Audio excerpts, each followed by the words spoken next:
pakai 5 menit berdua, 5 menit. Silakan, siapa yang membuka opening statement ini? Pak Pras, silakan buka aja opening statementnya selama 5 menit ke depan. Bang Jul aja deh, kan dia lebih pengalaman. Silakan Bang Jul. Saya kan orang awam, bukan pendeta.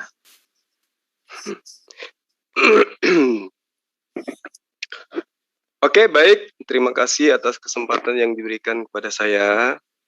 Jadi saya memulai dengan pertanyaan yang Oke, langsung. Oke, mungkin pertanyaan saya ini nanti akan kita ulas ya. Kalau selama ini saya bisa membuktikan Yesus itu bukan Tuhan berdasarkan perjanjian lama, sekarang saya ingin mengulas lebih jauh bersama dengan sahabat kita dari Kristen, Yesus itu manusia atau Tuhan ya di dalam perjanjian baru. Nah, saya mulai pembahasannya ya. Jadi umat Kristen itu tidak mengetahui secara pasti bahwa inti yang paling mendasar dari ajaran semua para nabi itu adalah mengajarkan tentang menyembah kepada Tuhan yang satu, yaitu Tuhan yang tidak pernah menjelma menjadi apapun, menjelma menjadi manusia sekalipun meski hanya sedetik, apalagi menjadi mantan mayat. Jadi di dalam perjanjian baru misalnya, dalam Yohanes 17 ayat 3, kalau kita menggunakan akal sebagai filter untuk mempercayai Yesus, maka tentu kita tidak akan mungkin mendudukkan Yesus itu sebagai Allah. Inilah hidup yang kekal itu. Ini poin yang harus digarisbawahi. Inilah hidup yang kekal itu. Tujuan orang beragama, bertuhan, beribadah, tentu tidak lain dan tidak bukan adalah untuk memperoleh hidup yang kekal. Tidak ada yang bisa menafikan itu. Bahwa tujuan orang menjadi Muslim, menjadi Kristen, menjadi Hindu adalah memperoleh hidup yang kekal. Nah, ternyata Yesus di dalam perjanjian baru, kitabnya teman Kristen, itu menunjukkan ada resep yang boleh digunakan untuk memperoleh hidup yang kekal itu. Apa itu? Pertama, mengenal Allah satu-satunya Allah yang benar. Yang kedua, mengenal Yesus sebagai utusan Allah. Ini adalah konsep yang ditawarkan oleh Yesus di dalam perjanjian baru. Inilah hidup yang kekal itu. Inilah masuk ke dalam surga itu. Yaitu bahwa mereka mengenal Engkau satu-satunya Allah yang benar dan mengenal aku Yesus Kristus yang telah Engkau utus. Ini adalah percakapan dua Tuhan yang diimani oleh orang Kristen. Kalau sudah ada dua Tuhan bercakap-cakap, apa perlu ya? Apa ada lagi keraguan di dalamnya? Yesus yang adalah Tuhannya orang Kristen bercakap-cakap kepada Tuhannya umat Islam. Apa yang dia katakan? Hidup yang kekal itu ya Allah adalah bahwa mereka mengenal Engkau satu-satunya Allah yang benar dan mengenal aku yang telah Engkau utus. Ini percakapan siapa di dalam perjanjian baru? Ini percakapan antara Tuhan Kristen dengan Tuhannya umat Islam. Jadi ada dua Tuhan yang mengajarkan sebuah konsep keselamatan di sini. Lalu kemudian di dalam Markus 12 ayat 28 sampai ayat 32. Lalu orang Taurat ini, ahli Taurat ini mendengarkan Yesus ya, dan orang-orang Saduki itu tanya jawab. Lalu kemudian Yesus memberi jawab tentang orang-orang yang datang kepadanya dan bertanya, hukum, aturan, manakah yang paling utama? Jawab Yesus, hukum utama dan terutama itu, dengarlah wahai orang Israel, Tuhan Allah kita, Tuhan itu esa. Kasihilah Allahmu dengan segenap hatimu, jiwamu, akalmu, dan segenap kekuatanmu. Dan hukum kedua adalah, kasihilah sesamamu manusia seperti dirimu sendiri. Tidak ada hukum lain yang lebih utama daripada kedua hukum ini. Lalu ahli Taurat itu berkata kepada Yesus, tepat sekali guru, benar katamu itu, bahwa dia Allah adalah esa, dan bahwa tidak ada yang lain kecuali dia. Orang-orang yang hidup sesaman dengan Yesus, dan posisinya adalah sebagai ahli Taurat. Ahli Taurat, orang yang ngerti tentang Taurat, orang yang paham tentang Taurat, itu berkata dan bertanya, lalu kemudian dia timpali pernyataan Yesus. Apa kata Yesus? Apa kata orang ini? Orang yang sesama dengan Yesus, yang bertatap muka dengan Yesus. Benar sekali guru, bahwa tidak ada yang lain kecuali dia. Dia tidak mengatakan tidak ada yang lain kecuali Engkau. Ini ahli Torah yang berkata, orang yang ngerti tentang Taurat, orang yang ngerti tentang ajaran daripada para nabi-nabi sebelumnya, termasuk ajaran Yesus. Yohanes 5 ayat 30, aku tidak dapat berbuat apa-apa dari diriku sendiri, aku menghakimi sesuai dengan apa yang aku dengar, dan penghakimanku itu adil, sebab aku tidak menuruti kehendakku, melainkan kehendak Dia yang mengutus aku. Jelas, Yesus mengajarkan di perjanjian baru, dirinya bukan Allah, tapi dirinya adalah utusan Allah. Demikian. Baik, terima kasih Mas Zulkifli. Opening yang sangat bagus sekali. Sekarang waktu saya persilakan untuk Pak Prastia. Silakan. Ya, di dalam ajaran Kristen di Alkitab, Allah itu tidak bisa dilihat. Allah itu menciptakan ruang, waktu, dan materi. Malaikat itu juga adalah materi. Cuman materi ini adalah materi yang tidak bisa dilihat oleh mata manusia.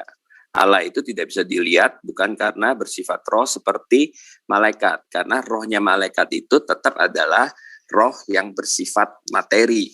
Yang tidak bisa dilihat oleh manusia, tetapi bisa dilihat oleh antar sesama makhluknya. Nah, sedangkan Allah tidak bisa dilihat itu, memang dia tidak bisa dilihat. Dia bukan termasuk ciptaan, dia bukan materi. Dia tidak terdiri dan tersusun dari sesuatu. Dia memenuhi seluruh semesta yang dia ciptakan. Seberapa besar semesta yang dia ciptakan, kita semua sudah tahu. Dia memenuhi seluruh ruang dan waktu. Lalu, Allah yang sedemikian, bagaimana berhubungan dengan ciptaan? Dia ada satu yang disebut dengan gambar Allah. Perwujudan Allah. Perwujudan Allah itu adalah Allah di dalam satu bentuk perwujudan yang bisa dilihat oleh ciptaan, baik oleh malaikat maupun oleh manusia. Saya nggak sebutin ayatnya ya, kecuali kalian tanya. Yohanes pasal 1 ayat 18, saya contohkan ya. Kemudian 1 Timotius pasal 1 ayat 16, 1 Timotius pasal 6 ayat 17 atau 16, saya lupa. Ya, jadi bukan saya nggak ada ayatnya, cuman karena waktunya dan kemudian saya belum melakukan persiapan secara teratur untuk melakukan perdebatan ini. Nah, perwujudan Allah ini adalah diri Allah sendiri di dalam satu bentuk perwujudan. Nah, perwujudan Allah ini disebut gambar dari Allah yang tidak kelihatan. Gambar dari Allah yang tidak kelihatan ini disebut anak Allah. Dia bisa menyatakan diri kepada ciptaan. Dia bisa dilihat oleh ciptaan.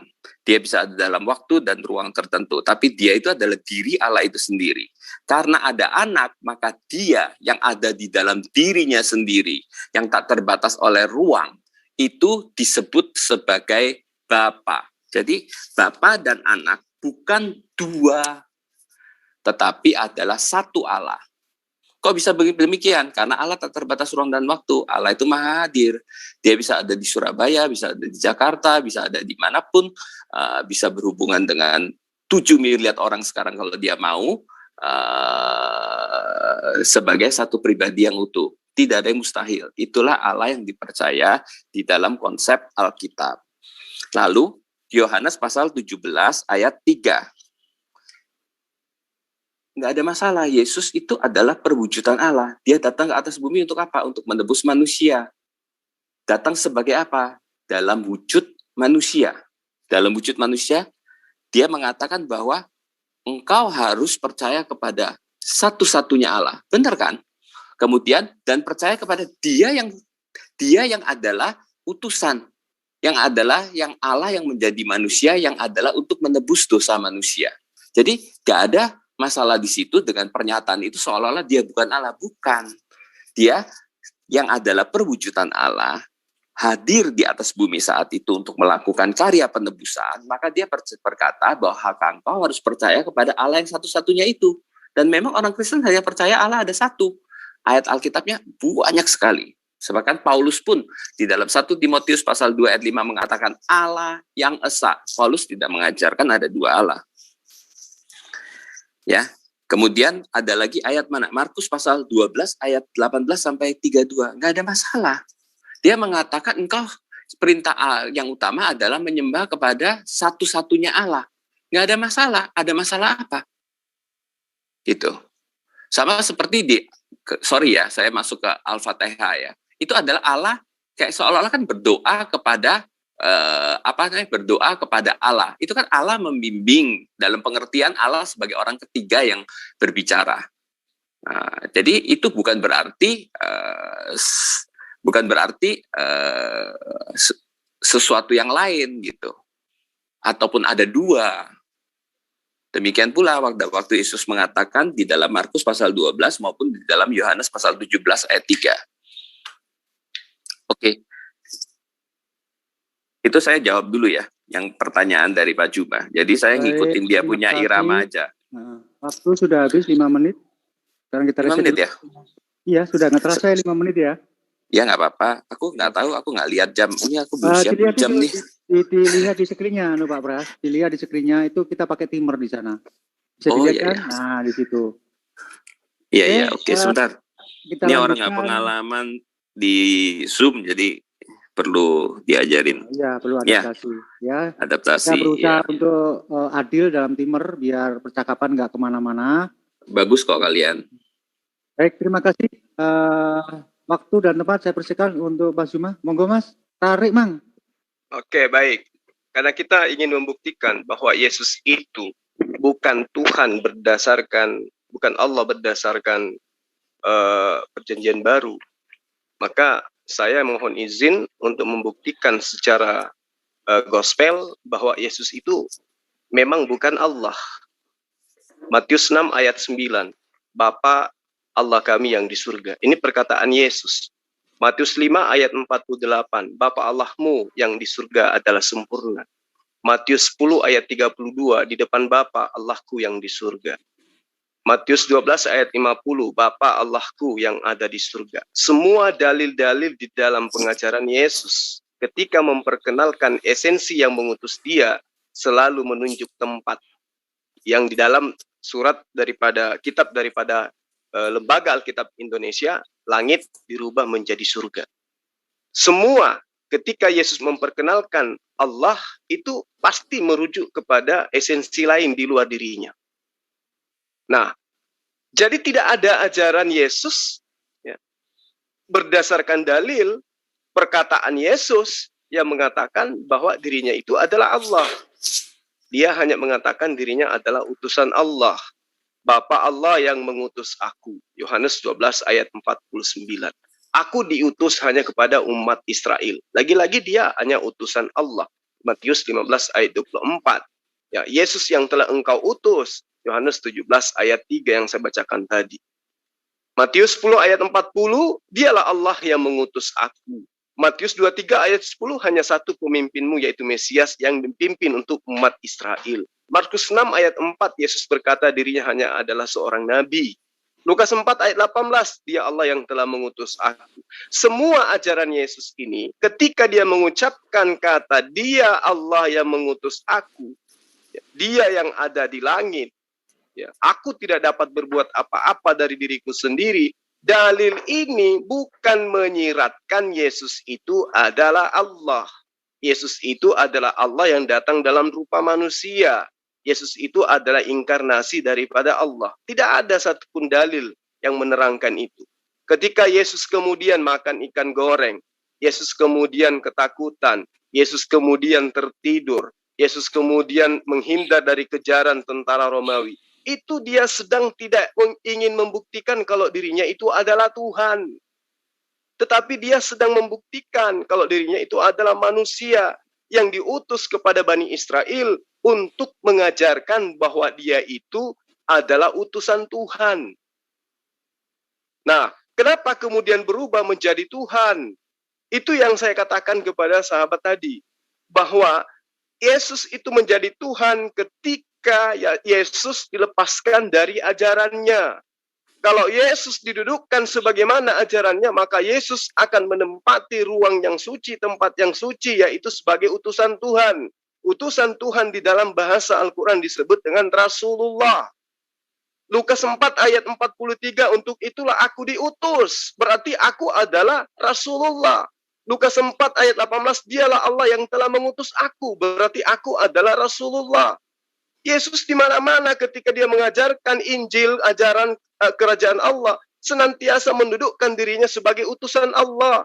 Yohanes 6 ayat 38, dialah Allah yang telah mengutus aku adalah Rasul. Yohanes 6 ayat 39, dialah Allah yang telah mengutus aku adalah Rasul. Yohanes 6 ayat 57, Bapa Allah yang telah mengutus aku adalah Rasul. Jadi semua dalil yang ada di dalam perjanjian baru yang menerangkan tentang posisi Yesus, tidak ada satu dalil pun yang mengatakan dirinya itu adalah Allah itu sendiri. Senantiasa dia mendudukkan Allah sebagaimana posisi Allah yang sesungguhnya. Nah, ketika orang-orang Yahudi ingin melempari batu karena dituduh dirinya menyetarakan dirinya dengan Allah, Yesus klarifikasi, bukankah juga Musa menyebut dirinya sebagai Allah? Bukankah Daud juga menyebut dirinya Allah? Seluruh yang diberikan perintah untuk menyampaikan firman Allah, mereka semua adalah Allah. Yohanes 10 ayat 34, ayat 35, ayat 36. Bukankah di dalam kitab Tauratmu dikatakan barang siapa yang diperintahkan untuk menyampaikan Allah, maka dia adalah Allah. Dan ketentuan Tuhan tidak bisa dibatalkan. Jadi ketika aku mengaku Allah, itu hanya sebagai penyampai firman. Yohanes 9 ayat 4, dialah Allah yang mengutus aku. Aku adalah Rasul Allah. Perjanjian baru membuktikan Yesus adalah Rasul Allah. Baik, terima kasih. Dilanjut Pak Pras, 5 menit ke depan. Ya, yang dikatakan oleh Pak Juma itu tidak pernah ada satu pendeta pun yang menyangkal, kecuali mereka yang masuk. Dengar ya suara saya ya? Dengar. Ini timernya belum muncul ini. Sebentar Pak Pras. Apanya? Timernya belum muncul. Oh. Tunggu dulu. Mas Basin? Nah, bentar. Oke, silakan dilanjut. Timer akan setelah Pak berbicara. Oke, lanjut. Sebentar ya. Sebentar. Ya. Yohanes 10.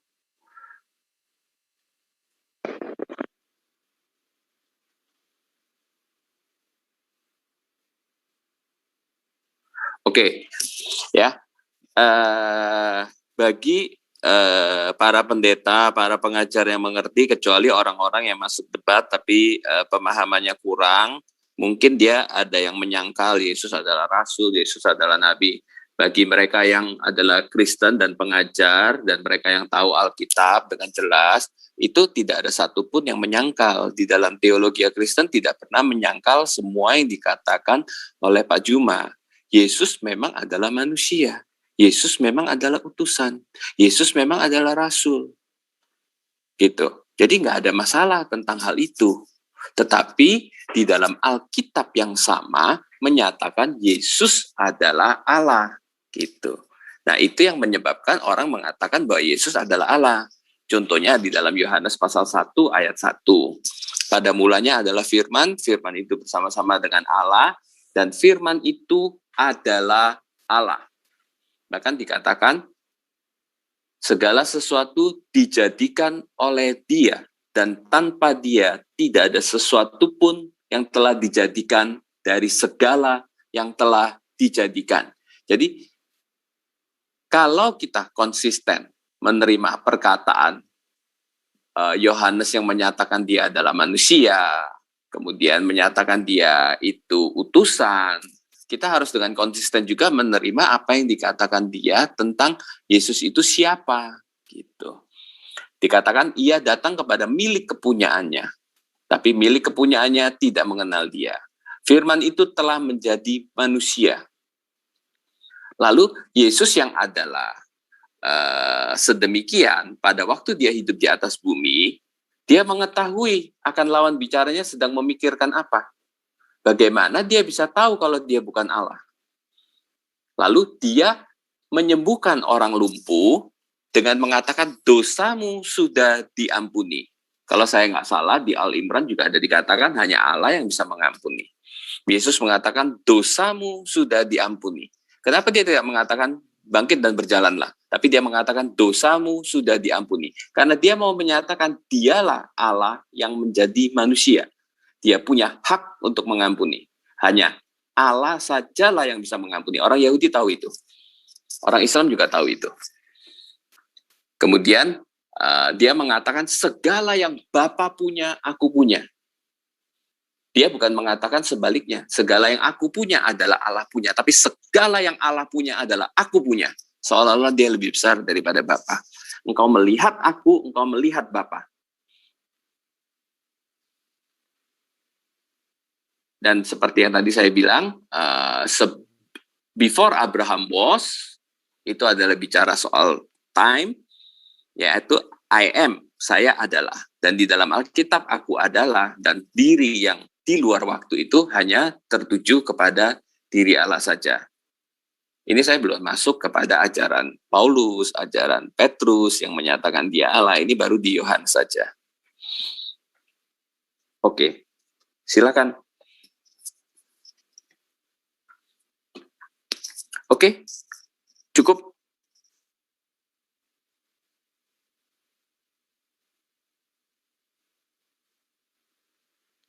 Pak, waktunya.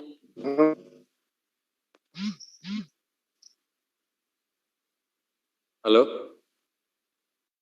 Ya, apa udah selesai? Tadi masih ada waktunya loh. Nggak apa-apa, Udah cukup, kamu Pak. aja ambil. Silakan, Bang Juma. Baik. Jadi perkataan Yesus, lagi-lagi ketika dia mengatakan dosamu telah diampuni. Siapapun bisa mengatakan itu. Karena di dalam pengajaran nabi-nabi sebelumnya, seperti misalnya di dalam Ulangan dan juga di dalam Yesaya, orang-orang yang melakukan perbuatan dosa, mereka itu seketika mendapatkan kutuk, dan kutuk itu berupa penyakit. Ada lepra, ada penyakit bintil-bintil putih dan seterusnya, lumpuh, buta, itu akibat daripada dosa. Jadi orang terdahulu, orang-orang zaman daripada Nabi Musa, ketika orang itu melakukan suatu kemaksiatan, maka orang itu akan terkena tulah. Ya, itu yang disebut dengan tulah atau kutuk atau penyakit yang datang akibat daripada dosa. Nah, orang tersebut bisa dikatakan sembuh, orang tersebut bisa dikatakan dosanya diampuni ketika penyakit orang tersebut itu sembuh. Orang itu sudah diampuni oleh Tuhan. Buktinya dia sudah bisa berjalan. Nah, ketika datang Yesus, mengobati orang yang buta, lalu dapat melihat. Orang lumpuh lalu dapat berjalan. Yesus sekonyong-konyong mengatakan dosamu telah diampuni. Bukan berarti Yesus yang mengampuni dosa. Ini yang perlu dipahami. Kemudian, ketika saya mengatakan tadi dalam pengajaran, dalam penyampaian saya, bahwa Yesus itu di dalam perjanjian baru, dia bukan Allah. Dalil-dalil sudah saya katakan dan Anda sudah mengiyakan. Adapun Yesus kemudian menjadi Allah, itu tadi salah satunya. Karena diimani Yesus bisa mengampuni dosa. Padahal Yesus menerangkan, aku tidak dapat berbuat apa-apa dari diriku sendiri. Jadi apa yang teman-teman Kristen katakan Yesus mampu menghapus dosa, itu tidak seperti itu. Karena Yesus tidak mampu melakukan apa-apa. Lebih terangnya di dalam Yohanes 17 ayat 7. Mereka, siapa mereka ini? Pengikutnya, Bani Israel. Mereka semua tahu bahwa, sekarang mereka semua tahu bahwa apapun yang ada pada diriku, semuanya berasal daripadamu. Nah, kembali kepada pengajaran Yesus. Sedikit saya ingin mengambil dari perjanjian lama. Di dalam Yesaya 46 ayat 5. Kepada siapakah kamu hendak menyamakan aku? Hendak membandingkan dan mengumpamakan aku sehingga kami sama. Ini perlu penjabaran. Lalu kemudian ketika di dalam kitab perjanjian baru, ya, di dalam Lukas 24 ayat 3. Aku telah masuk, ya. Mereka tidak menemukan mayat Tuhan Yesus. Perjanjian di ayat terjemahan lama, setelah mereka masuk, maka didapatinya bahwa mayat Tuhan Yesus itu sudah tidak ada. Kembali kepada pernyataan Allah sendiri kepada Bani Israel. Kepada siapakah kamu hendak menyamakan aku? Hendak membandingkan aku siapa? Dan kau umpamakan aku dengan siapa? Hingga kami sama. Tadi selayang pandang saya menunjukkan dalil. Lukas menerangkan Yesus itu pernah menjadi mayat. Apakah ini boleh disamakan dengan Sang Pencipta alam semesta? Karena itulah kemudian Yesus menurut perjanjian baru, dia bukanlah Allah. Tuhan melarang dirinya untuk disamakan dengan sesuatu apapun. Tuhan sendiri tidak akan melakukan perkara yang menyebabkan dia dapat disamakan dengan sesuatu apapun. Berdasarkan dalil ini, kita dapat simpulkan Tuhan tidak mungkin menjadi sesuatu yang serupa dengan makhluknya, sehingga nanti dia akan dianggap sama dengan makhluknya. Oleh karena itulah, Tuhan tidak mungkin akan menjadi sosok manusia. Mengapa kau katakan aku baik, kata Yesus. Ini pernyataan Yesus lagi nih, menimpali terhadap pengajaran Musa kepada Bani Israel yang kemudian dia genapi. Mengapa kau katakan aku baik? Tidak ada yang baik selain daripada Allah. Markus 10 ayat 18. Jadi dari dalil ini kita dapat memperoleh informasi yang akurat. Ya, Yesus menolak dirinya disebut sebagai orang yang baik, apatah lagi menganggap dirinya sama dengan Allah. Hanya ada satu yang baik, yaitu Allah. Apa itu? Lakukan segala perintahnya. Perintah siapa? Perintah Allah. Nah, ini adalah suatu contoh yang saya dapat dari kitab Perjanjian Baru, yang kemudian saya terangkan di sini. Bahwa Yesus itu dalam pengajarannya kepada Bani Israel di dalam Perjanjian Baru, tidak ada sedikit pun yang sinyalnya mengarahkan kepada konsep dirinya itu adalah Tuhan. Dia berubah menjadi Tuhan nanti di tangan orang-orang yang tidak menjadi murid dia, tetapi ngaku-ngaku sebagai murid dia. Itu yang perlu dipahami. Maka karena itulah saya mengatakan, Perjanjian Baru, apakah menerangkan Yesus itu adalah Tuhan, atau menerangkan Yesus itu adalah manusia? Jawabannya, Perjanjian Baru menerangkan 100% Yesus itu adalah manusia. Silakan. Ya, kembali lagi. Oke ya, langsung balik ya. Oke, silakan Pak Pras. Kembali lagi ke persoalan apa ya? Saya harus ngomong tuh apa ya? Secara ontological, esensial, hakikat. Hakikat Allah itu tidak pernah berubah. Allah menjadi manusia itu bukan hakikat Allah berubah jadi hakikat manusia. Lalu Yesus adalah manusia, bukan kemanusiaannya itu adalah kealahan. Hakikat manusianya itu adalah Allah. Pada waktu Yesus mengatakan, aku lapar. Siapa yang lapar? Apa Allah lapar? Kealahan yang lapar. Itu adalah manusia Yesus yang lapar. Itu. Jadi kayak kita rasa sakit di mah kita. Yang sakit apa? Yaitu mah kita. Kita merasakan. Tetapi yang sakit di mana? Di mahnya. Gitu. Jadi ada bagian-bagiannya. Pada waktu Yesus mengatakan, aku lapar, maka menangislah Yesus. Siapa yang menangis? Ya manusia. Allahku, Allahku, mengapa engkau meninggalkan aku? Karena dia di dalam kemanusiaannya menanggung dosa manusia. Dia mati menjadi mayit. Yang menjadi mayit apa? Yaitu tubuh manusianya. Seperti contohnya kita mati. Apanya yang mati? Masakan roh kita yang mati. Yaitu adalah tubuh kita. Tubuh kita mati, ya kita mati. Tetapi yang mati apanya? Yaitu tubuh kita. Gitu. Jiwa kita nggak mati. Demikian pula pada waktu mayit Yesus. Yang mayit apa ya? Tubuh manusia Yesus. Bukannya Allahnya yang jadi mayit. Jadi itu adalah satu pencampuran antara Allah dan manusia. Kemanusiaannya tetap ada. Kealahannya tetap ada. Dia adalah diri Allah itu sendiri.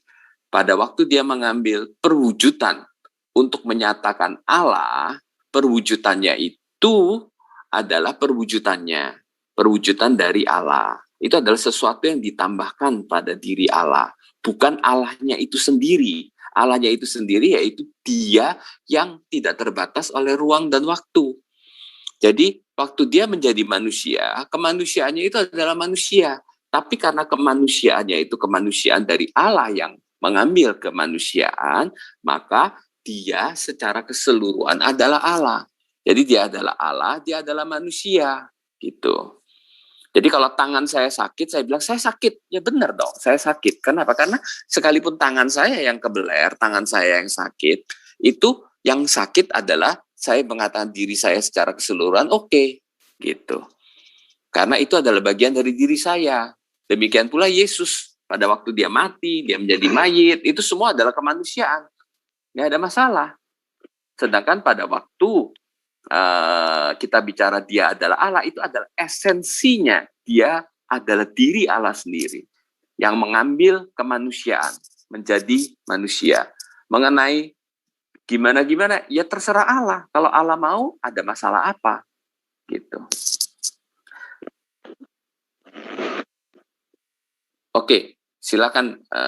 Kalau yang saya belum jawab, kamu mau tekankan ulang nggak apa-apa ya, karena saya nggak bikin catatan, saya nggak catat semua ayatnya kalian. Saya cuman menjawab yang saya ingat dari argumen Anda. Silakan. Masih ada waktu ini, Pak Pras? Jadi bisa digunakan? Nggak apa-apa. Jadi kalau kenapa saya mintanya tanya jawab dan diberhentikan oleh itu karena menurut saya ayatnya itu terlalu banyak gitu. Kalau mau satu persatu boleh gitu. Oke. Makanya saya juga belum selesai pun saya berhenti. Oke.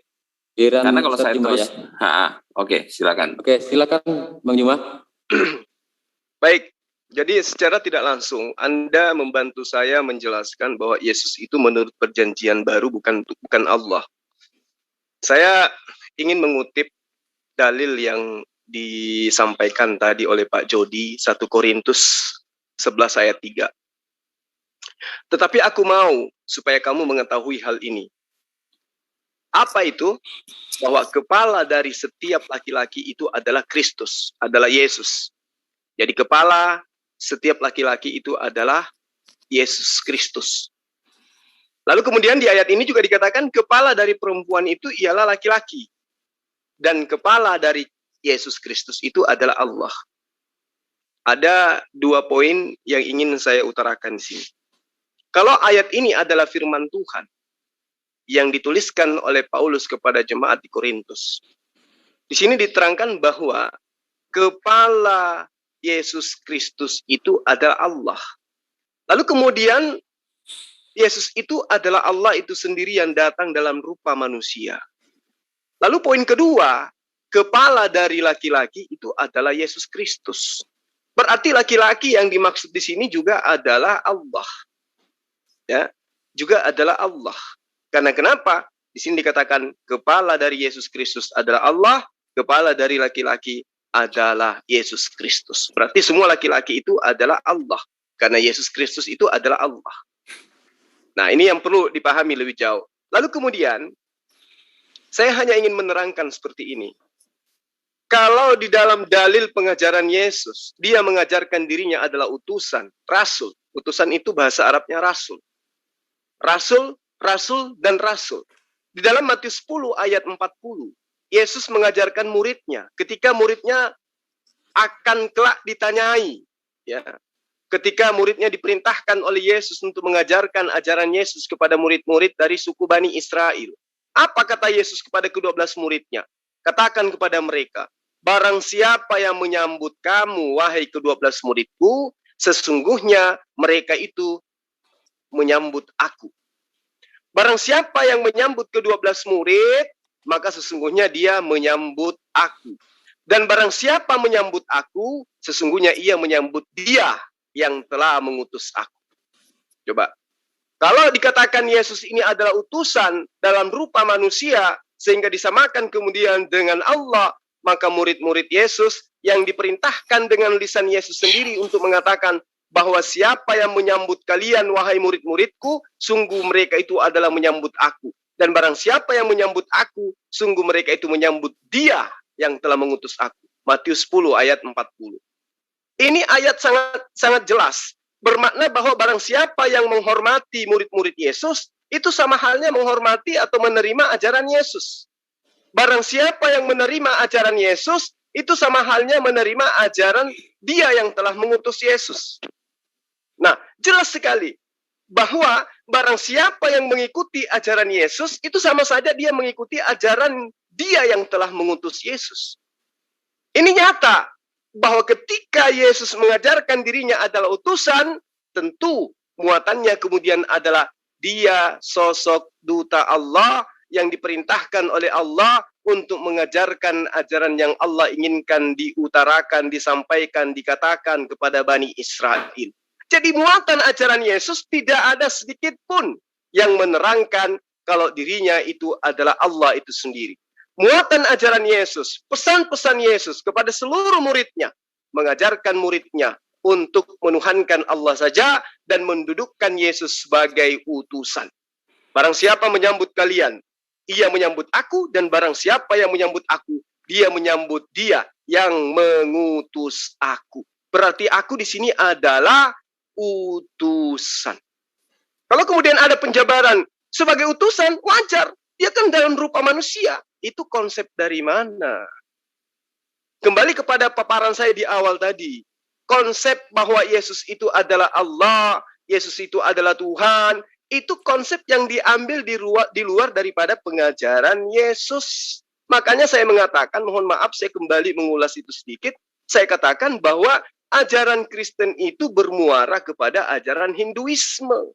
Itu nggak bisa dipungkiri. Karena kenapa? Yesus berdiri di dalam pondasi ajarannya, menyembah kepada Allah. Kristen ngotot, meski perjanjian baru menjelaskan dia adalah utusan, tetap aja dia itu adalah Allah itu sendiri. Berarti sama dengan Hinduisme. Silakan. Ya. Oke, silakan.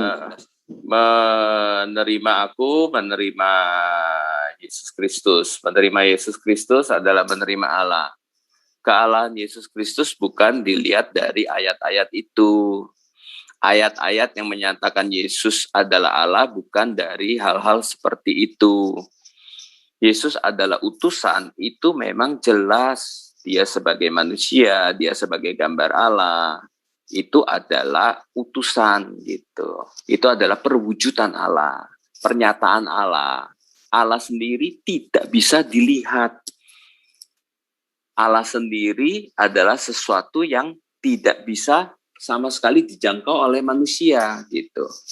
Nah, dia adalah gambarnya. Maka di dalam wujud sebagai gambarnya, sebagai anak Allah, dia mengatakan Allah lebih besar daripada aku, ya nggak ada masalah gitu, nggak ada salahnya. Bukan berarti dia bukan Allah.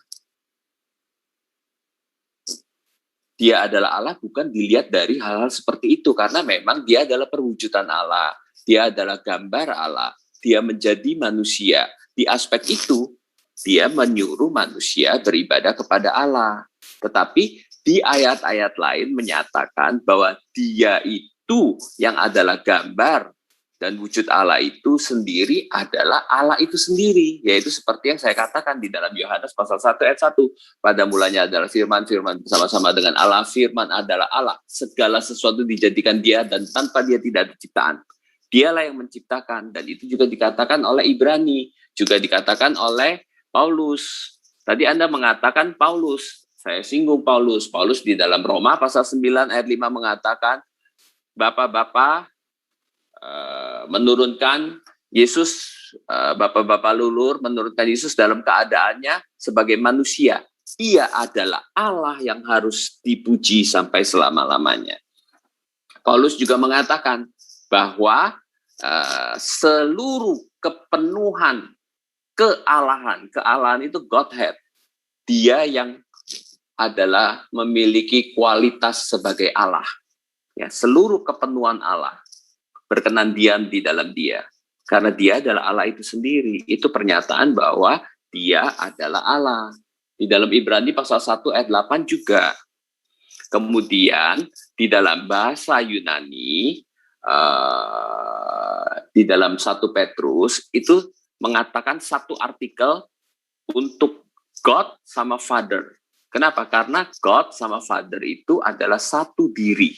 Demikian pula dengan Yesus sebagai God dan Savior, itu juga God and Savior, itu dengan satu definite artikel. Itu artinya dia adalah Allah itu sendiri.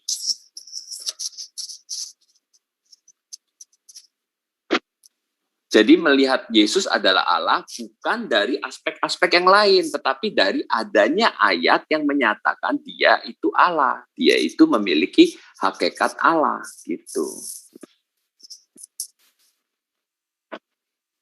Oke, silakan. Oke, baik. Bentar, Timernya dong. dulu. Ya, bentar Bang. Oke, silakan Bang Juma. Ya. Jadi lagi-lagi Anda mencoba untuk menekankan bahwa Yesus itu adalah Allah itu sendiri. Artinya apa yang Anda sampaikan itu bertentangan dengan ajaran Yesus. Kalau Anda menggunakan Saudara Prasetyo ini menggunakan dalil 1 Yohanes 1 misalnya. Itu yang saya katakan tadi, bahwa 1 Yohanes 1 ayat 1 itu bukan sabda Yesus dan juga bukan perkataan Allah. Kalau perkataan Yesus jelas, Yesus berkata, berkatalah Yesus kepada mereka. Kalau firman Tuhan berfirman, atau berfirmanlah Tuhan. Tapi di sini langsung dikatakan pada mulanya adalah firman, firman itu bersama-sama dengan Allah, dan firman itu adalah Allah. Nah, lalu kemudian di dalam jadi andalannya juga itu ayat 14, firman itu telah menjadi manusia. Diam di antara kita. Dan kita telah melihat kemuliaannya, yaitu kemuliaan yang diberikan kepadanya. Sebagai anak yang tunggal. Tidak ada masalah dengan di situ. Yesus sebagai anak, artinya Yesus sebagai hamba. Yesus sebagai suruhan. Yesus sebagai utusan. Tidak ada masalah. Ketika Yesus datang, dan dia adalah bermula dari firman yang nuzul menjadi manusia, nggak ada masalah. Oh, semua apa yang ada di muka bumi ini berasal dari kehendak. Firman itu adalah kehendak, gagasan, ide, ya, kehendak Tuhan. Apa yang Tuhan kehendaki, itulah yang terjadi. Allah menghendaki Maria hamil tanpa suami, itulah yang terjadi. Allah menghendaki Yesus lahir tanpa ayah, itulah yang terjadi. Tetapi kelahiran Yesus, kehamilan Maria, itu adalah semua berdasar atas kehendak Allah. Yesus menjadi manusia atas kehendak Allah. Semua yang terjadi terhadap Yesus, itu atas kehendak Allah, bukan atas kehendak Yesus. Nah, firman telah menjadi manusia. Apa yang menjadi titik tumpuan di situ? Ketika kemudian dikatakan Tuhan itu firman itu telah menjadi manusia. Apakah ayat ini bisa berdiri sendiri? Sehingga Yesus itu bisa dituhankan? Tentu tidak. Lalu bagaimana caranya untuk menjadikan ayat ini sebagai ayat emas yang bisa mendudukkan Yesus sebagai Tuhan? Orang-orang Kristen pada bapak-bapak gereja awal mula mengambil kitabnya Bani Israel dalam terjemahan bahasa Indonesia Septuaginta, diterjemahkan dalam seluruh bahasa, Yesaya 9 ayat 6. Muncullah kemudian telah lahir Allah yang perkasa, Allah yang kekal, Raja damai, dan seterusnya. Padahal itu adalah terjemahan-terjemahan dari nama-nama orang-orang yang dijadikan sebagai tokoh-tokoh dalam kitabnya Bani Israel. Seperti Emmanuel, Yesaya, Yeremia, Yehezkiel, dan seterusnya. Tak ada masalah di situ. Yang masalahnya kemudian ketika Yesus dikatakan sebagai Allah yang datang dalam rupa manusia. Ini yang perlu dipahami. Ketika Yesus dikatakan jadi manusia, dari firman, kemudian dia menjadi manusia, tidak ada masalah di situ. Karena yang menjadi Zulkifli juga itu adalah kehendak, artinya juga adalah firman. Yang membedakan kemudian dibesar-besarkannya kemudian karena Maria hamil tanpa bapak, tanpa suami. Sama seperti Emmanuel, sama dengan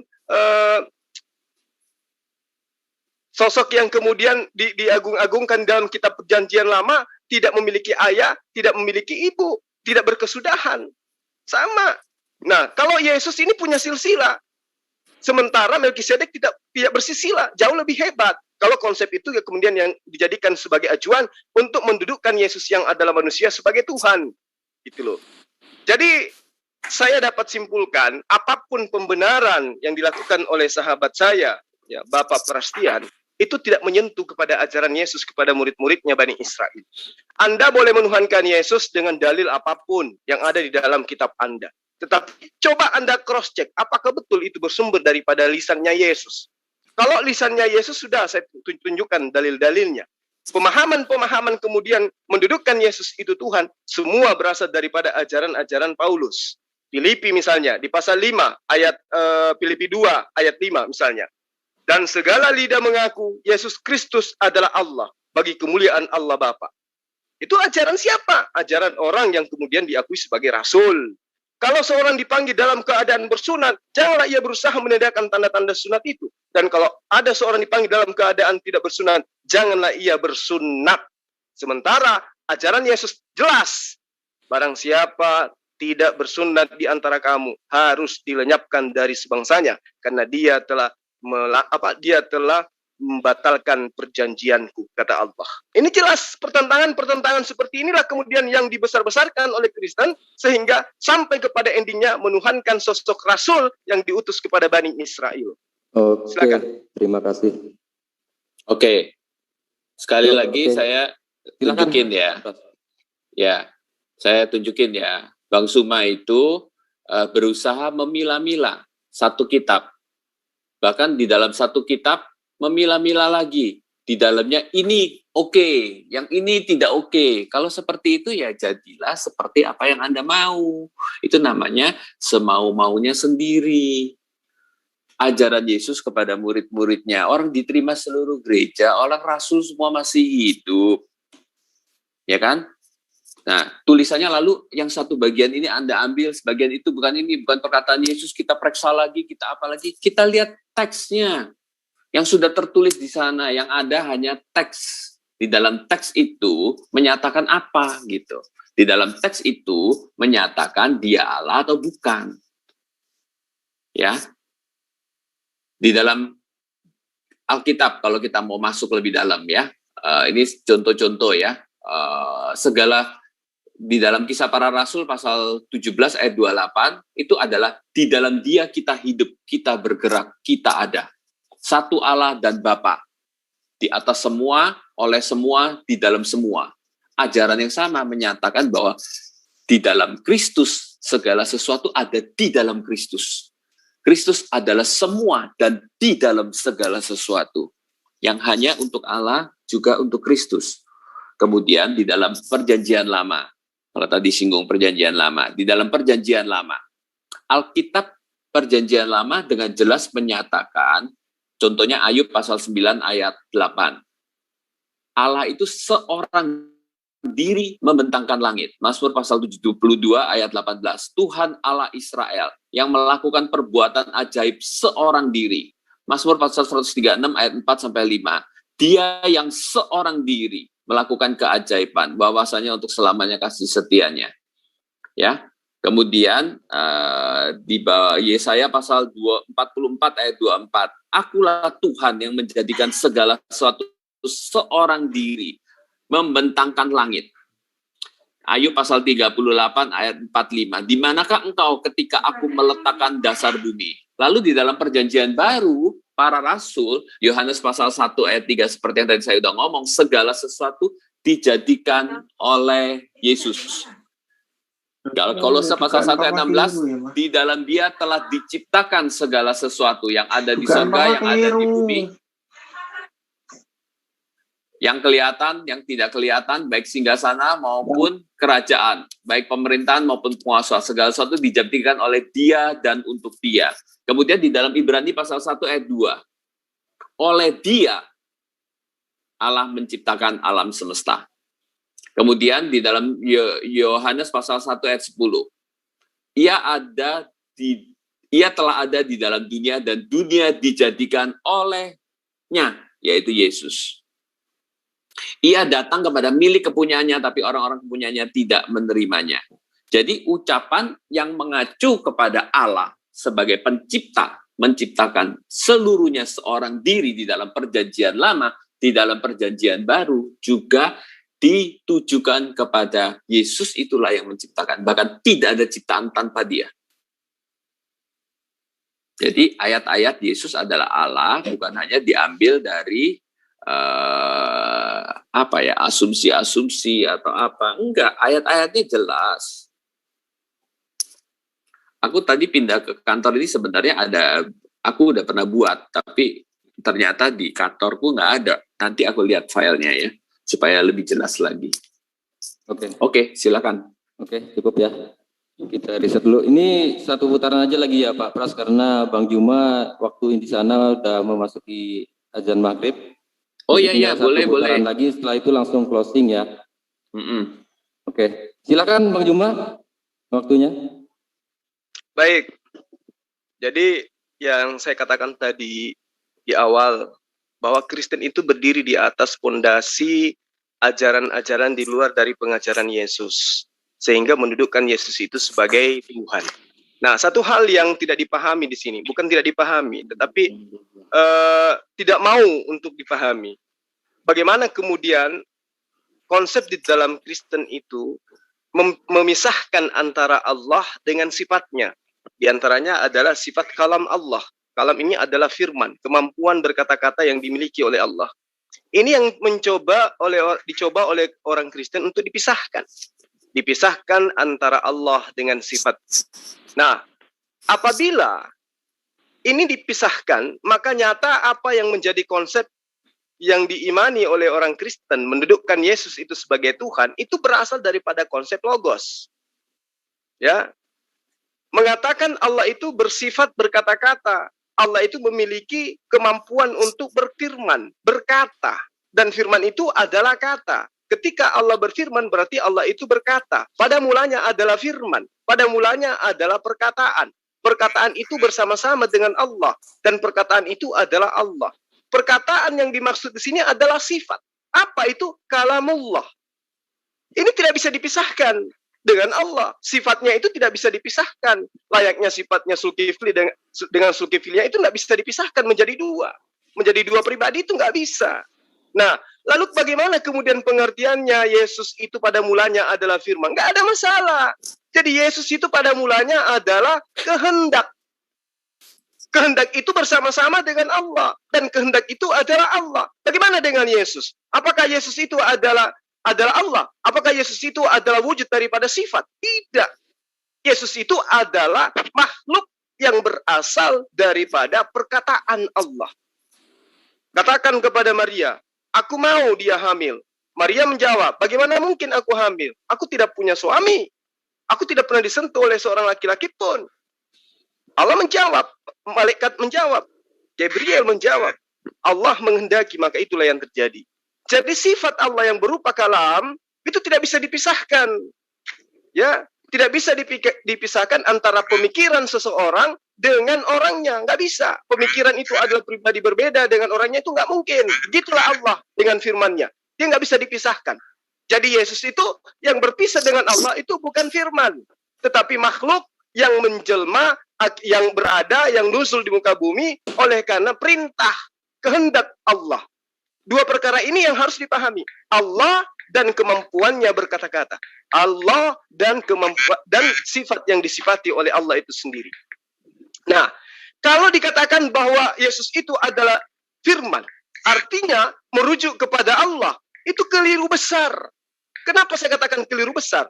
Karena semua ciptaan Allah itu pada mulanya adalah firman.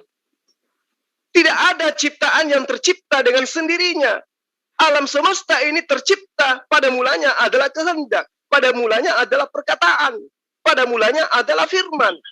Kalau Allah tidak berkehendak, alam semesta ini tidak akan mungkin ada.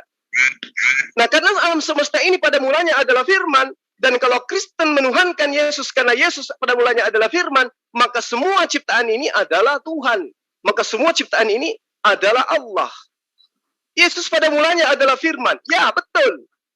Zulkifli pada mulanya adalah firman. Ya, betul.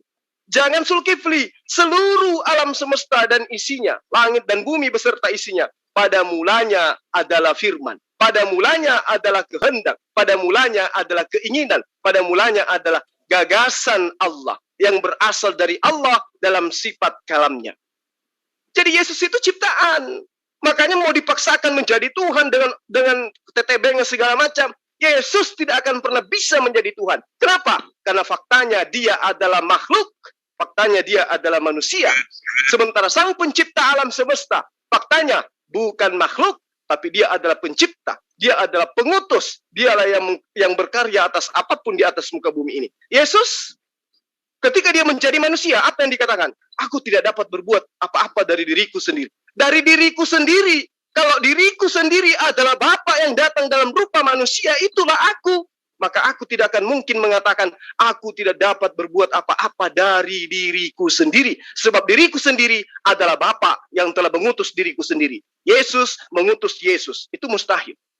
Karena itulah, perjanjian baru, perjanjian lama, tidak ada isyarat sedikit pun Yesus itu adalah Tuhan. Demikian. Oke, terima kasih Bang Yuma. Oke Pak Pras, 5 menit ini, setelah ini kita closing statement ya. Oke. Ya, silakan. Ya. Anak tidak dapat berbuat apa-apa dari dirinya sendiri. Pada waktu Set Iblis berkata, engkau anak Allah, dia mengatakan anak manusia. Dan dia selalu mengatakan anak manusia, anak manusia. Pada waktu dia bilang, aku lapar, itu kan manusia lapar. Ya, jadi pada waktu dia berkata, aku tidak bisa berbuat apa-apa dari diriku sendiri, dia sebagai utusan di dalam posisi sebagai anak manusia. Dia bukan berbuat sesuatu berdasarkan kehendak kemanusiaannya. Dia berbuat semuanya adalah menurut kehendak Allah itu sendiri. Dia tidak bisa berbuat apa-apa dari dirinya sendiri yang dia nyatakan sebagai anak manusia. Jadi itu adalah kemanusiaan Yesus. Lalu menyatakan bahwa tentang firman, silakan semua pendengar baca Yohanes pasal 1 ayat 1 sampai 14, kemudian simpulkan. Firman di sana, waktu keluar dari Allah, itu adalah diri Allah sendiri. Benar. Itu hakikat sehakikat dengan Allah. Benar. Karena itu saya bilang Allah tak terbatas oleh ruang dan waktu. Dia bisa ada perwujudannya. Dia mengambil perwujudannya. Tetapi firman yang keluar itu bukan sekedar kata-kata. Dia diberi kata ganti. Dan kata gantinya semuanya adalah pribadi. Segala sesuatu diciptakan oleh dia. Kata dia di sana, ia datang kepada miliknya. Siapa yang datang? Yaitu firman. Dia adalah pribadi. Dan di dalam kitab-kitab selanjutnya, bukan pakai kata lagi firman, tapi Yesus Kristus, Kristus Yesus. Dialah yang menciptakan, anak yang menciptakan. Jadi kita lihat bahwa konsep kenapa Kristen mengatakan bahwa Yesus adalah Allah, bukan dari mana-mana, ya dari kitab suci itu sendiri yang diterima secara utuh. Kalau kamu menerima sebagian dan tidak menerima bagian lain, ya terserah. Sebenarnya memang bebas-bebas aja, orang mau percaya, nggak mau percaya, itu adalah bebas-bebas aja. Tetapi kalau Anda percaya seluruhnya, ya kitab itu menyatakan Yesus adalah Allah. Baik itu dihubungkan dengan perjanjian lama ke perjanjian baru, menyatakan dia adalah Allah itu sendiri juga, gitu. Oke, silakan. Oke, terima kasih Pak Pras. Tadi karena opening statement dari Bang Juma, jadi closingnya dari Pak Pras ya. Silakan Pak Pras 5 menit ke depan untuk closing. Jadi, dari mana Kristen mengajarkan bahwa Yesus adalah Allah? Bukan dari fenomena-fenomena kejadian-kejadian saja. Fenomena itu memperkuat, tetapi ada statement-statement yang jelas yang tidak bisa disangkal. Bahwa ayat itu menyatakan Yesus adalah Allah. Ayat itu menyatakan ada sifat keilahian di dalam diri Yesus. Baik itu yang dia akui secara langsung maupun yang dinyatakan oleh para rasulnya. Kalau ada kondisi di mana kalian membuang satu bagian ayat atau 3 bagian ayat, maka ya semuanya berubah gitu. Oleh karena itu kita lihat tadi kayak ajaran seperti, ada tadi yang masuk mengatakan ada 3 Allah. Di dalam seluruh Alkitab tidak ada pengajaran 3 Allah. Yang ada di dalam Alkitab pengajarannya Allah hanya satu. Bapa adalah Allah, Anak adalah Allah, Roh Kudus adalah Allah. Tapi kenapa cuman satu Allah? Cuman ada 2 macam, yaitu Alkitab keliru, penulisnya itu orang-orang bodoh dan hun-hun, begitu nulis di atasnya bawahnya lupa, kemudian nulis lagi, lupa lagi, nulis lagi, lupa lagi, baru kalian bisa mengatakan bahwa tidak ada adalah kesalahan daripada penulisnya. Tetapi otomatis tidak demikian. Dari apa yang diutarakan kita lihat ini orang yang seperti apa, dan itu bukan ditulis oleh 1 orang, tetapi oleh puluhan orang, gitu. Jadi kita lihat semuanya pendapatnya sama, diteruskan sampai ke bawahnya gereja yang menerima ajaran dan memelihara semuanya. Memang ada yang sempalan-sempalan, otomatis kan, selalu ada ajaran sesat kan. Jadi kita lihat dari semuanya itu memang ajaran di dalam Alkitab dan ajaran dari para rasul, dari gereja mula-mula, yaitu yang ada tertulis. Kalau kalian mau buang 1-2 bagian, ya bisa jadi apa aja. Bisa jadi 3 Allah, percaya ada 4 Allah, percaya ada 10 Allah mungkin. Kenapa? Karena ayatnya ada yang dibuang-buang. Kan nggak bisa. Kalau kita terima ya semuanya, seluruhnya. Yohanes tulis ya semua tulisan Yohanes. Gitu. Oke, terima kasih. Oke, cukup Pak Pras? Ya, cukup. Oke, terima kasih Pak Pras atas closing statement-nya. Sekarang untuk Bang Juma, waktunya 5 menit untuk closing statement. Silakan Bang Juma. Baik, terima kasih atas kesempatan yang diberikan. Terima kasih atas waktu Bang Prastian ya menjelaskan. Yang pada intinya apa yang Anda jelaskan itu tidak menyentuh kepada ajaran Yesus. Jadi gini, saya hanya ingin menerangkan di closing ini bahwa ajaran Kristen itu adalah ajaran yang diperkenalkan oleh orang Roma Yunani. Ya, di dalam pembelajaran tentang Kristologi, di situ disebut ada kata teologi yang berasal daripada bahasa Yunani, bahasa Greka ya, yang juga merupakan dua pokok kata kunci di dalam pengajaran orang-orang gereja pada masa pertama memperkenalkan ajaran penyembahan terhadap Yesus, yaitu kata logos dan juga theos, yang berarti Tuhan.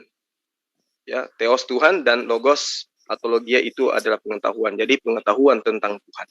Nah, theos ini itu diartikan sebagai Tuhan oleh orang-orang Yunani adalah merupakan manifestasi atau penggambaran bunyi dari pemahaman orang-orang Yunani yang hidup kurang lebih 2000 tahun yang lalu.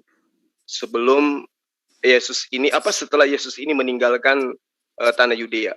Jadi orang-orang Yahudi yang dijajah oleh Kekaisaran Roma pada saat itu, merekalah yang kemudian memperkenalkan pertama kalinya istilah Yehova atau Elohim, yang kemudian orang-orang Ibrani, orang-orang Yahudi membacanya dengan sebutan Adonai, atau mereka sebut dengan sebutan Hasem. Jadi orang-orang Yahudi yang memperkenalkan kepada orang Romawi yang cikal bakal adalah ajaran Kristen nantinya, yang memperkenalkan istilah Tuhan, istilah Allah, istilah daripada Yod-Heh-Vav-He atau Hasem atau Adonai kepada orang-orang Roma ini. Nah, pengenalan akan Tuhan pencipta alam semesta, penguasa alam semesta, itu sangat sulit diterima oleh orang-orang Romawi yang memahami konsep banyak sembahan-sembahan. Ya, mereka yang sudah memahami bahwa banyak dewa, banyak dewi secara turun-temurun ini mengalami kesusahan ketika dia diperkenalkan tentang konsep satu Tuhan. Mereka susah untuk merubah itu.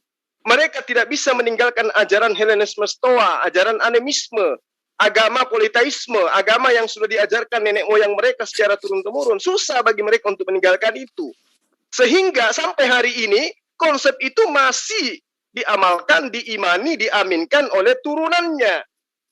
Mereka sulit. Orang-orang Eropa ini, orang-orang Yunani, Romawi ini sulit sekali untuk meninggalkan konsep lama. Menyembah kepada Allah yang satu. Susah. Ya, mereka tidak bisa meninggalkan itu. Sehingga apa yang terjadi kemudian, muncullah apa yang saya katakan konsep Trinitas. Mereka menginginkan mengambil Tuhannya Yahudi, Bani Israel, kemudian menggantikan dewa Apollo di sana atau Hercules di sana dengan sebutan Bapa, lalu kemudian mereka anak digantikan menjadi Yesus, lalu dewa yang lainnya yang berupa roh suci itu mereka sebut dengan Roh Kudus. Ini adalah ajaran berat yang tidak bisa mereka tinggalkan dari cangkang yang aslinya, gitu loh. Ketika orang-orang Yunani Romawi ini mendengarkan tentang Tuhannya orang Yahudi yang Maha Kuasa, Maha Esa, Maha Pencipta, maka orang-orang Romawi, orang-orang Yunani Eropa berpikir mencoba untuk mencocok-cocokkan, menyamanyamakan, memirip-miripkan Tuhannya orang Yahudi dengan Theon-Theon, dengan Theos-Theos, dengan Kurios yang mereka sembah dari sejak nenek moyang mereka. Sehingga apa yang terjadi kemudian, sahabat-sahabat, kita saksikan aja. Ketika kita mengajarkan, menyadarkan, menyampaikan, mendakwai mereka, Yesus mengajarkan satu Tuhan, apa yang mereka lakukan? Oh, itu Anda membaca dalil hanya sepotong-sepotong. Anda hanya mencomot-comot ayat. Tapi dia sendiri tidak mampu menunjukkan ayat satupun. Yesus mengajarkan dirinya itu adalah Allah. Jadi ini sangat jelas. Kalau kita melihat daripada ukiran sejarah itu sendiri, Kristen itu berasal dari mana? Apakah berasal dari tanah Yudea atau berasal dari tanah Roma? Atau berasal dari Yunani? Itu makanya saya katakan, kalau sahabat Kristen ingin jujur mencari jati diri mereka, kitabnya, konsep Tuhannya, kerasulan yang ada di dalam imannya, semua bermuara kepada ajaran Hinduisme yang sudah bersatu dengan ajaran Yunani pagan. Sekian dari saya. Terima kasih. Oke, terima kasih ya untuk Bang Juma dan juga Pak Prastia yang sudah berdiskusi sangat kondusif ya sampai akhir. Dan juga untuk partisipan di Zoom dan di live chat YouTube.